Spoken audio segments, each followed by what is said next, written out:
Hidup gereja terang benderang, taman Allah nan indah, alami Kristus dewasa pujilah. Dalam Kristus limpah Allah, suplai kita tak sudah, betapa segarnya sedia pun akrab. Sungguh riang di taman Allah, bukan kepalang elok mesra. Hari-hari kenyang buah menyesap sungai hayat, bumi tiada hidup yang lebih sedap. Bukan gedung, bukan pabrik ataupun sekolahan, gereja taman hayat Kristus dewasa. Kita telah Tuhan tanam, dipupuk dan disiram, kita ini ladang garapan Allah. Sungguh riang di taman Allah, bukan kepalang elok mesra. Hari-hari kenyang buah menyesap sungai hayat, bumi tiada hidup yang lebih sedap. Dalam taman hidup gereja terdapat pohon hayat, penuh buah hayat sedia makanan. Buang pendapat, buang pikiran, makan buah hayat saja, tiasa nikmati Kristus nan mesra. Sungguh riang di taman Allah, bukan kepalang elok mesra. Hari-hari kenyang buah menyesap sungai hayat, bumi tiada hidup yang lebih sedap. Perasaan tubuh Kristus. Pembacaan Alkitab Roma pasal 12 ayat 3 sampai dengan 5. Berdasarkan kasih karunia yang dianugerahkan kepadaku, aku berkata kepada setiap orang di antara kamu, janganlah kamu memikirkan hal-hal yang lebih tinggi daripada yang patut kamu pikirkan. Tetapi, hendaklah kamu berpikir begitu rupa, sehingga kamu menguasai diri menurut ukuran iman yang dikaruniakan Allah kepada kamu masing-masing. Sebab, sama seperti pada satu tubuh, kita mempunyai banyak anggota, tetapi tidak semua anggota itu mempunyai tugas yang sama.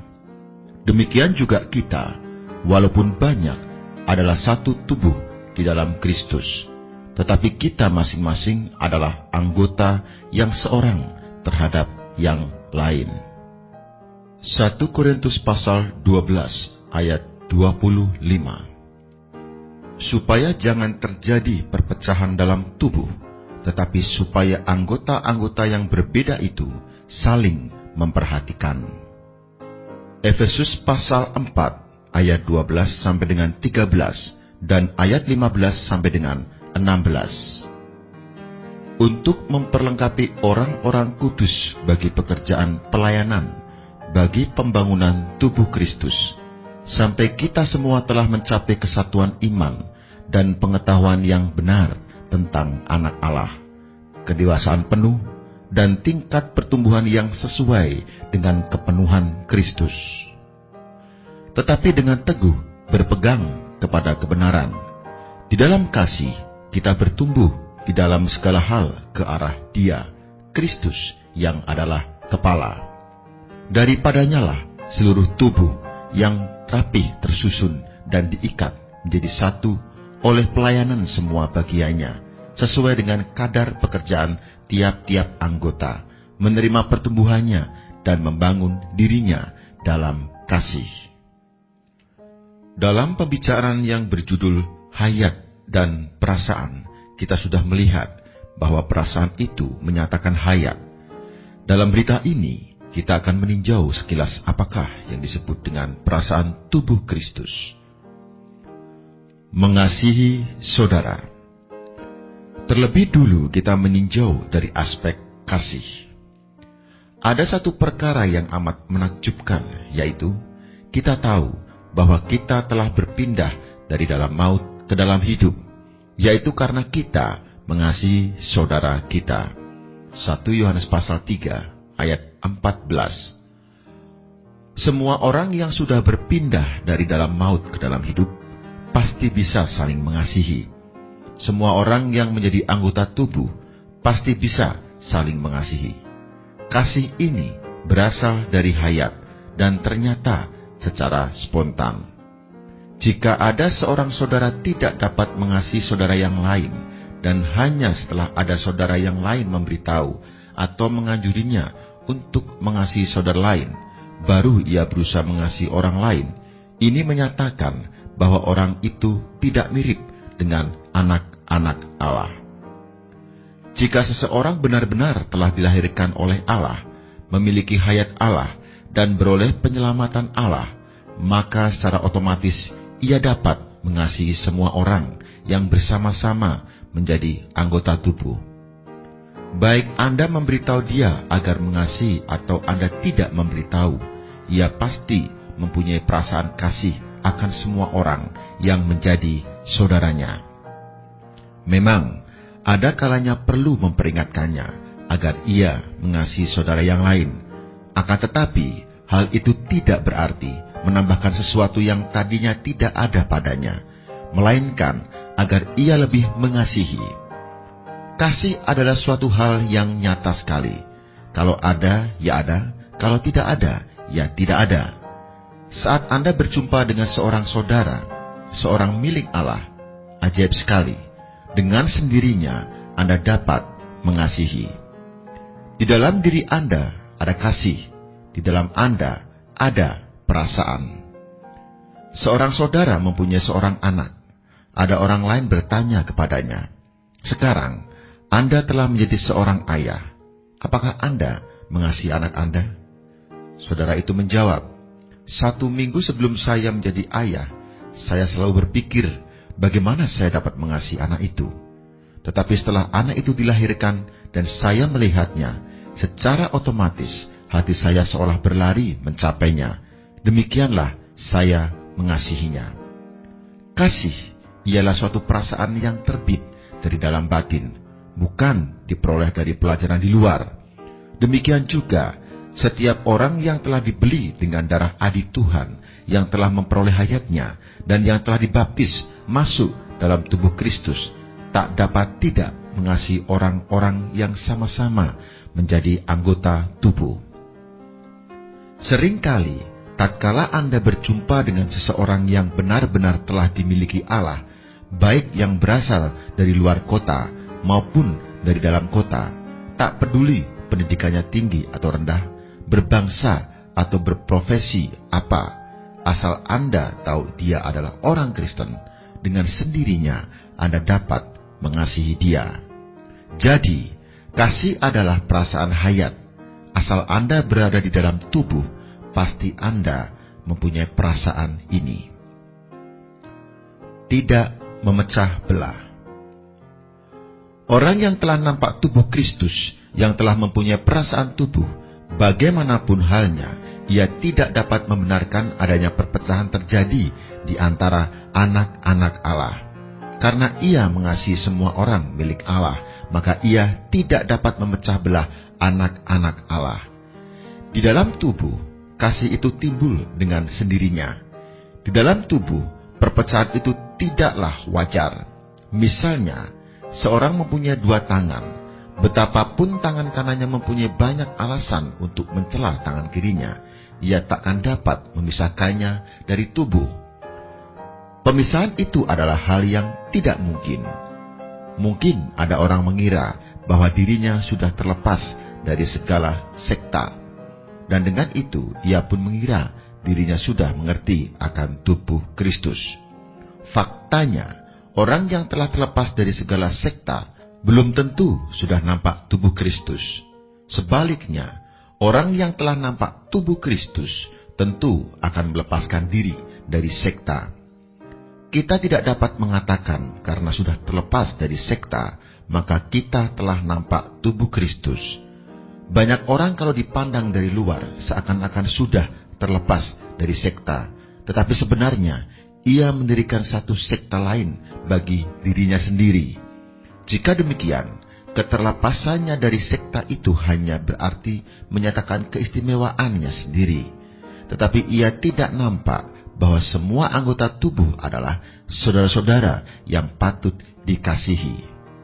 Karena itu, segala semangat kesektaan, segala sikap perpecahan, segala aktivitas dan pikiran yang menyebabkan anak-anak Allah terpecah belah, itu semua adalah pernyataan tidak nampak tubuh Kristus. Tubuh Kristus akan menyelamatkan kita dari segala sekta, serta semangat kesektaan. Juga akan menyelamatkan kita dari pribadi atau diri sendiri dan individualisme. Banyak orang yang hidupnya berdasarkan diri sendiri, tidak berdasarkan tubuh. Prinsip diri sendiri itu dapat Anda temukan di banyak tempat dan waktu. Misalnya, dalam sidang doa, ada orang hanya dapat berdoa seorang diri, tak dapat berdoa bersama saudara lainnya. Badannya saja yang berlutut bersama saudara lainnya, tetapi perasaannya tetap sendirian saja. Hanya doanya saja dapat didengar oleh saudara yang lain, tetapi doa orang lain tak dapat didengarnya. Ia tidak bisa menerima doa orang lain, tak dapat mengaminkan doa saudara lain. Ini disebabkan karena perasaannya tidak dapat dipadukan dengan perasaan orang lain. Doanya hanya untuk dirinya sendiri, dan doa orang lain hanya untuk orang lain. Doanya seolah-olah tak ada sangkut pautnya dengan doa orang lain. Ia datang berkumpul hanya dapat mengeluarkan perkataannya sendiri. Ia sama sekali tidak menghiraukan orang atau hal lain. Bagaimana doa, beban, dan perasaan orang lain sama sekali tidak ada sangkut pautnya dengan dirinya. Inilah yang dimaksud dengan prinsip diri sendiri. Karena ia tidak nampak tubuh, maka ia tidak dapat melakukan pekerjaan bersama saudara yang lain. Misalnya, ada 3 saudara, 5 saudara, atau 10 saudara sedang berkumpul dan bercakap-cakap. Ada orang yang hanya dapat membicarakan urusannya sendiri, tidak berminat membicarakan urusan orang lain, tidak berminat mendengarkan perkara orang lain. Bila Anda duduk bersama dia dan berbincang-bincang dengannya 1 atau 2 jam lamanya, ia akan sangat bersemangat membicarakan masalah mengenai dirinya. Tetapi ketika membicarakan masalah orang lain, ia acuh tak acuh, tidak senang mendengarnya. Dalam hal yang sekecil ini saja, kita sudah dapat menyatakan apakah seseorang telah nampak tubuh Kristus atau belum. Individualisme juga dapat meluas dari hanya seorang diri kepada individualisme beberapa orang. Di antara saudara-saudara dalam gereja, Anda bisa menemukan adanya beberapa saudara berkumpul menjadi satu kelompok kecil. Hanya di antara beberapa orang itu, mereka dapat bergaul seia sekata dan saling mengasihi, tetapi tak dapat bergaul dengan orang lain. Ini menunjukkan bahwa mereka belum nampak tubuh Kristus. Tubuh Kristus hanya ada 1, tidak bisa lebih dari 1. Jika seseorang telah nampak tubuh Kristus, niscaya ia tak dapat mendirikan sekta macam apapun, dan perasaannya akan menyalahkan segala perlakuan tersebut. Jika Anda telah nampak tubuh Kristus dan Anda ingin melakukan hal-hal yang individualisme, baik secara pribadi maupun secara kelompok, niscaya perasaan tubuh ini akan menimbulkan perasaan bahwa bertindak begitu tidaklah benar, sehingga Anda tidak berani bergerak lagi. Ketika Anda secara pribadi atau berkelompok ingin melakukan suatu aktivitas, perasaan tubuh tidak akan selaras dengan saudara-saudari lainnya, dan perasaan tubuh ini tidak akan membiarkan Anda lewat. Seolah-olah ada suatu barang yang menahan Anda, seolah-olah ada yang berkata, bahkan menegur dan menyalahkan Anda. Perasaan yang timbul dari hayat itu dapat membuat kita terlepas dari perpecahan, terlepas dari pekerjaan yang individualistis. Jika kita mempunyai perasaan tubuh, kita akan segera melihat kesatuan tubuh. Dengan demikian, dalam pekerjaan rohani, kita pun tidak akan melakukannya secara individualistis. Orang yang ingin mempunyai bagian dalam pekerjaan Tuhan harus membereskan masalah ini. Pekerjaan pribadi. Ada orang beranggapan bahwa semua pekerjaan harus ditangani olehnya. Tanpa dia, semuanya seakan-akan tidak beres. Ia juga menganggap bahwa apa yang dikerjakan oleh dirinya sendiri sangat bernilai rohani.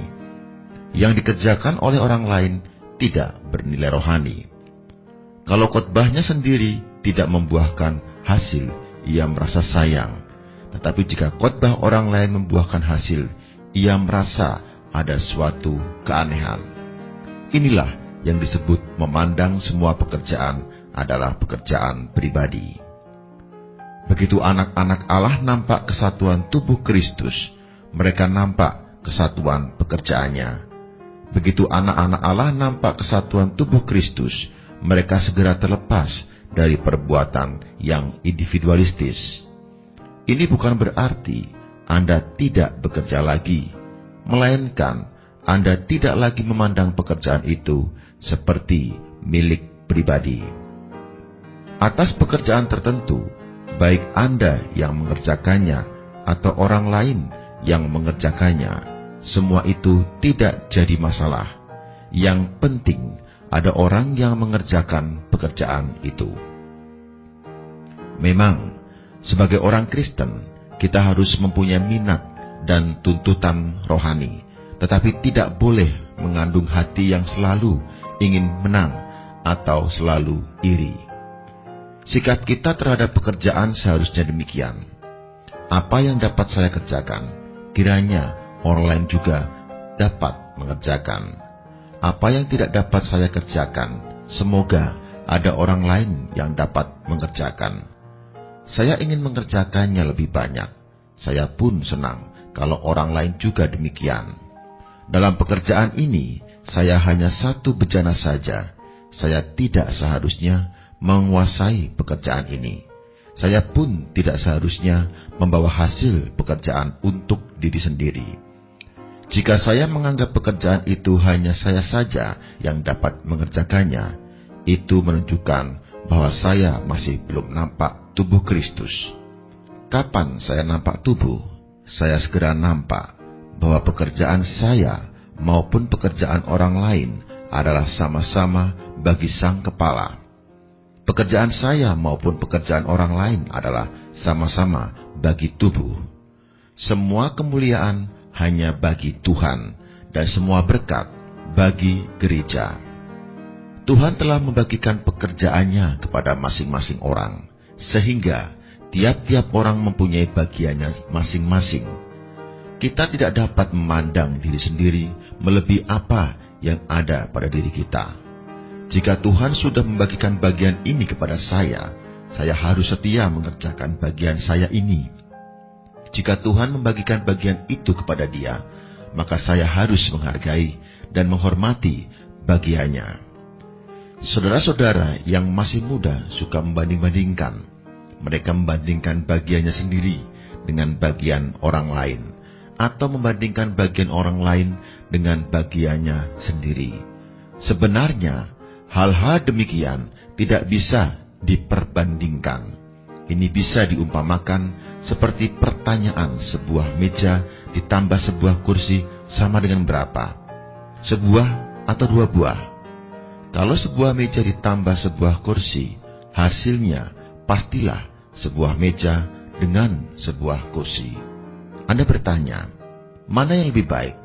Tangan atau mata?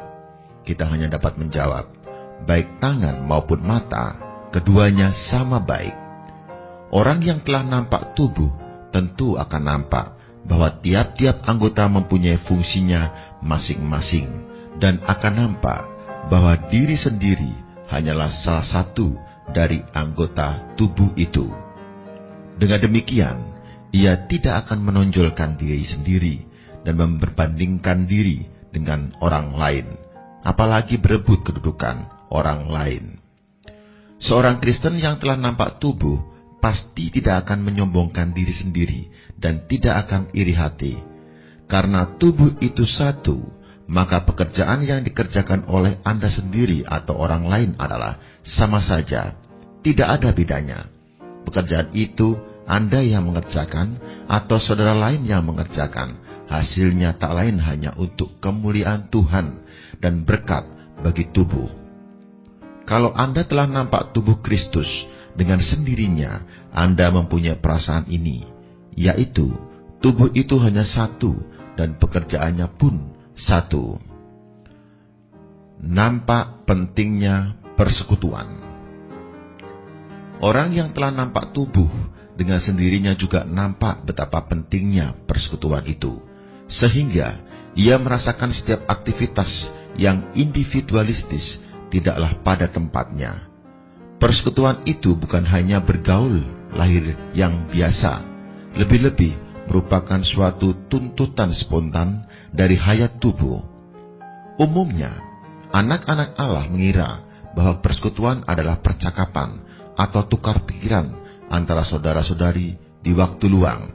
Tetapi, arti persekutuan yang benar ialah saya nampak bahwa saya sendirian tidak berdaya apa-apa. Karena itu, dalam segala perkara, saya perlu bekerja bersama saudara-saudara lainnya. Saya perlu bekerja bersama tubuh. Memang, banyak perkara yang tidak dapat saya bawa ke hadapan semua saudara dalam gereja. Tetapi saya bisa melakukannya berdasarkan prinsip tubuh, yaitu bekerja bersama 2 atau 3 saudara. Seringkali, dalam hal berdoa, kita harus belajar bersekutu. Dalam menghadapi kesukaran, perlu belajar bersekutu. Mencari kehendak Allah, perlu belajar bersekutu. Terhadap masa depan diri sendiri yang entah bagaimana, perlu belajar bersekutu. Membaca Alkitab tidak paham, perlu belajar bersekutu. Jadi, bersekutu itu berarti saya sendiri kurang dalam hal berdoa. Sebab itu, saya mencari beberapa saudara untuk berdoa bersama saya. Saya sendirian tidak dapat menghadapi kesukaran itu. Sebab itu, saya mencari beberapa saudara untuk bersama-sama menghadapinya. Saya sendirian tak mampu memahami kehendak Allah, maka saya mencari beberapa saudara untuk bersama-sama memahaminya. Saya pribadi merasa sangat kabur terhadap masa depan saya. Sebab itu, saya mencari beberapa saudara untuk bersama-sama memahaminya. Saya sendiri sangat kabur terhadap masa depan saya. Sebab itu, saya mencari beberapa saudara untuk bersekutu tentang bagaimana saya menghadapi masa depan. Saya sendiri tidak bisa mengerti firman Allah. Sebab itu, saya mencari beberapa saudara untuk bersama membacanya. Jadi, bersekutu itu berarti saya mengakui bahwa saya sendiri tidak cukup. Saya sendiri tidak mampu. Saya mengakui bahwa saya sangat memerlukan tubuh. Dengan tubuh, barulah saya cukup. Bersekutu juga berarti saya mengakui diri sendiri sangat terbatas. Diri sendiri sangat mudah salah. Sebab itu, saya memerlukan bantuan saudara-saudara yang bervisi dalam hal rohani. Bukan meminta bantuan orang-orang yang ada hubungan baik dengan Anda. Bagaimanapun, jika saya seorang diri itu tak bisa, saya memerlukan bantuan saudara-saudara yang lain. Tubuh Kristus adalah suatu hayat dan juga suatu perasaan. Anda sendiri dapat merasakan, tanpa persekutuan, Anda takkan bisa lewat. Menjadi salah satu anggota. Jika seseorang sudah mempunyai perasaan tubuh, pasti ia mengetahui bahwa kedudukannya di dalam tubuh itu hanyalah sebagai salah satu anggota. Tiap-tiap anggota mempunyai kegunaannya masing-masing. Anggota tubuh berbeda dengan sel-sel tubuh. Kalau kekurangan satu sel, itu tidak mengapa. Tetapi kita tidak bisa kekurangan salah satu anggota tubuh. Memang, sel-sel tubuh itu ada gunanya. Tapi Alkitab mengatakan bahwa kita di dalam tubuh itu bukan menjadi sel, melainkan menjadi anggota. Tapi sayang sekali, banyak orang Kristen yang seakan-akan menjadi sel-sel, bukan menjadi anggota tubuh. Di dalam tubuh Kristus, mereka tidak mempunyai fungsi khusus, tidak menunaikan kewajiban yang seharusnya ditanggungnya. Sewaktu berkumpul, seakan-akan ada dia tidak lebih banyak, tak ada pun tidak menjadi kurang. Jadi, ia dalam tubuh tak ada gunanya, tak dapat menunaikan tugas karena ia tidak nampak tubuh. Dalam berkumpul, ia tak nampak, bahkan sedikit pun tak mengetahui apa jabatannya dan apa yang wajib dilakukan. Jika ia telah nampak tubuh, dengan sendirinya ia tahu dirinya sendiri sebagai salah satu anggota, dan tahu pula jika ia tidak menyumbangkan hayat ke dalam tubuh, maka tubuh itu akan menderita kerugian. Saudara-saudari, dalam gereja tak boleh ada seorang pun yang menjadi anggota pasif. Jika Anda sebagai salah satu anggota, maka Anda sekali-kali tidak dapat menjadi anggota pasif dalam gereja. Sebaliknya, jika Anda insaf bahwa Anda adalah satu anggota, Anda harus berdoa. Baik berdoa dengan bersuara maupun tidak. Setidak-tidaknya Anda mesti berdoa, yaitu menyumbangkan hayat ke dalam gereja. Ada juga orang Kristen yang begitu datang ke sidang, lalu bisa menyumbangkan hayat kepada sidang. Meskipun ia tidak berbicara apa-apa, tetapi tiap kali ia hadir, sudahlah sidang itu mendapat bantuannya. Di mana saja ia berada, di situ ada sumbangan hayat, dan di situ pun kematian sudah ditelannya. Kita adalah anggota tubuh, dan kita masing-masing saling beranggota. Karena itu, kita berusaha sedemikian rupa agar tubuh Kristus mendapatkan faedah. Bagaimana agar tubuh Kristus memperoleh hayat? Bagaimana agar tubuh Kristus memperoleh kekuatan? Di dalam sidang, meskipun kita tidak membuka mulut berbicara, kita dapat secara diam-diam berdoa, menengadah kepada Allah. Inilah perasaan tubuh. Jika Anda telah nampak tubuh, Anda pasti tidak akan menganggap diri Anda itu tidak penting dan tidak mengapa kalau tidak ada Anda.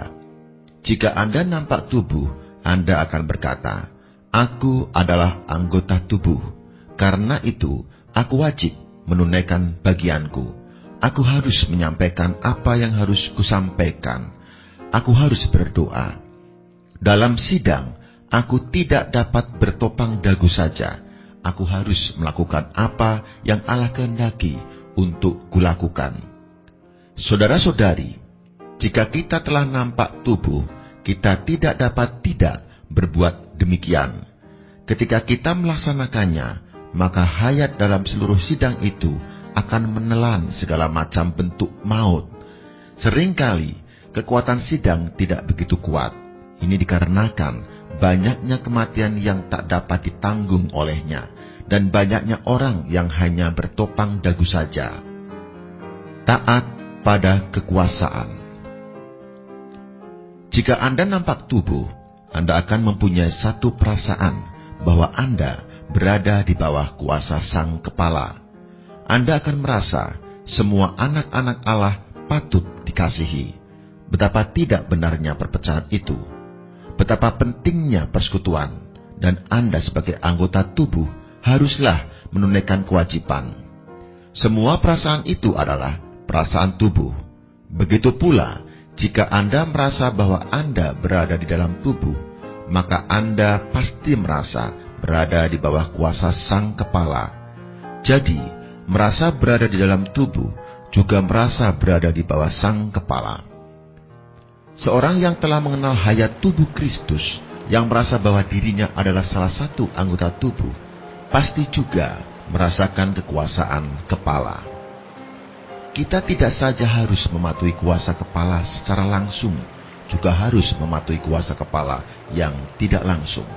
Misalnya, telapak tangan saya ini tidak saja berada di bawah kuasa kepala saya, juga berada di bawah kuasa lengan saya. Tatkala lengan saya bergerak, telapak tangan saya pun harus bergerak.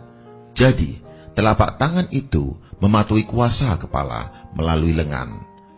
Orang yang telah nampak tubuh Kristus tentu juga nampak kuasa-kuasa yang Allah dirikan dalam tubuh itu, yang wajib ia taati.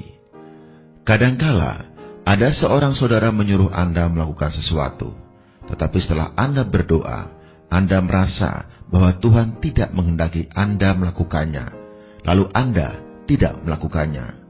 Anda memiliki sukacita dan merasa sepatutnya Anda mendengarkan Allah lebih daripada mendengarkan manusia. Akan tetapi, pernahkah sekali atau beberapa kali ketika Anda tidak menaati saudara tertentu, Anda merasa bahwa hubungan Anda dengan Tuhan ada suatu sekatan? Pernahkah sekali atau beberapa kali Anda merasa bahwa orang ini atau beberapa orang itu adalah orang-orang yang mengenal Tuhan, yang diatur Allah untuk mewakili kuasanya? Jika Anda ada masalah terhadap mereka, Anda merasa seolah-olah telah berdosa kepada Allah. Jika Anda nampak tubuh, jika Anda nampak kuasa kepala, niscaya Anda nampak bahwa di dalam tubuh itu ada seorang atau beberapa orang yang berada di depan Anda, dan mereka harus Anda taati. Anda tidak saja harus nampak kepala, juga harus nampak wakil-wakil kepala yang ditetapkan Allah. Sebab, kalau Anda bermasalah dengan mereka, berarti Anda bermasalah dengan Allah. Saudara-saudari, jika mata kalian dicelikan oleh Tuhan sehingga nampak apakah tubuh, Anda tentu nampak kuasa itu. Lihatlah tubuh manusia. Mengapa tiap-tiap bagiannya bisa begitu selarasnya? Mengapa segenap tubuh itu dapat bersatu demikian baiknya? Itu disebabkan karena di dalam tubuh ada suatu kekuasaan. Jika di atas tubuh tiada kuasa, pasti seluruh tubuh akan kacau balau. Misalnya, perut saya lapar, ingin makan, tetapi mulut saya tidak mau menaatinya, tidak mau makan. Jika demikian, bagaimana akibatnya? Di atas tubuh seseorang, asal ada sebagian saja yang tidak mau menaati kuasa tubuh, tubuh itu pasti akan menderita. Ada penyakit, ada satu jenis penyakit yang sangat berbahaya, yang disebut penyakit kanker. Bagaimana asal-usul penyakit ini? Penyakit ini berasal dari adanya sel-sel tubuh yang bertumbuh di luar hukum tubuh. Sebenarnya, tubuh tidak menghendakinya berkembang, tapi sel-sel itu selalu terus berkembang.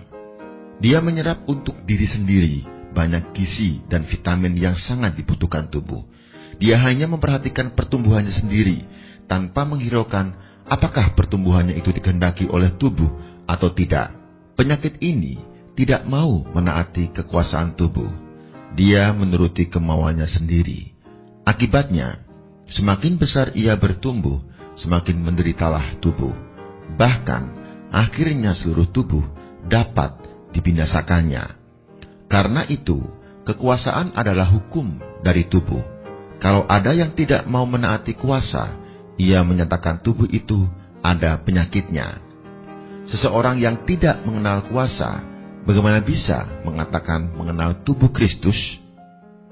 Orang yang mengenal tubuh, sekalipun sedang berkumpul dengan 3 atau 5 saudara, ia dapat mengenal di antara mereka yang menjadi wakil kuasa yang wajib ditaati. Tiap-tiap orang yang mempunyai kuasa yang harus ditaati, seperti halnya jari-jari tangan taat kepada telapak tangan taat kepada lengan, dan lengan taat kepada bahu.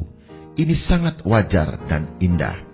Jika demikian, meskipun di antara 3 atau 5 orang saja, kita dapat melihat adanya tubuh Kristus.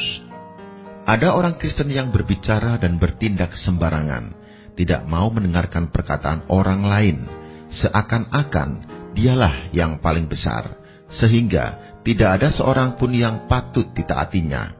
Ini membuktikan bahwa orang itu tidak pernah terkendali oleh tubuh. Dia tidak pernah tunduk di bawah kuasa kepala. Semoga Allah membelas kasihani orang seperti ini.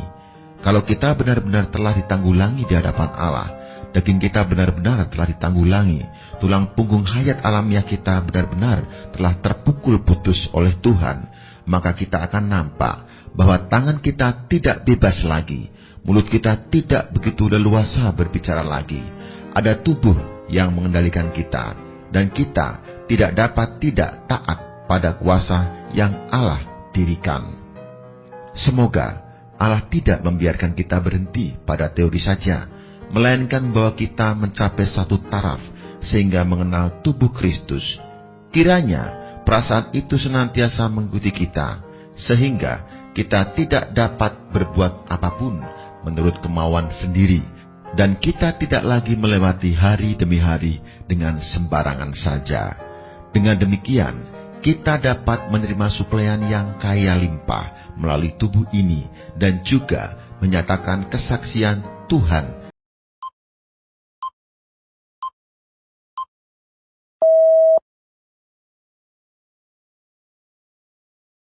Jika Anda berkata, bagiku hidup adalah uang, maka ketika Anda mati, Anda akan kehilangan semuanya.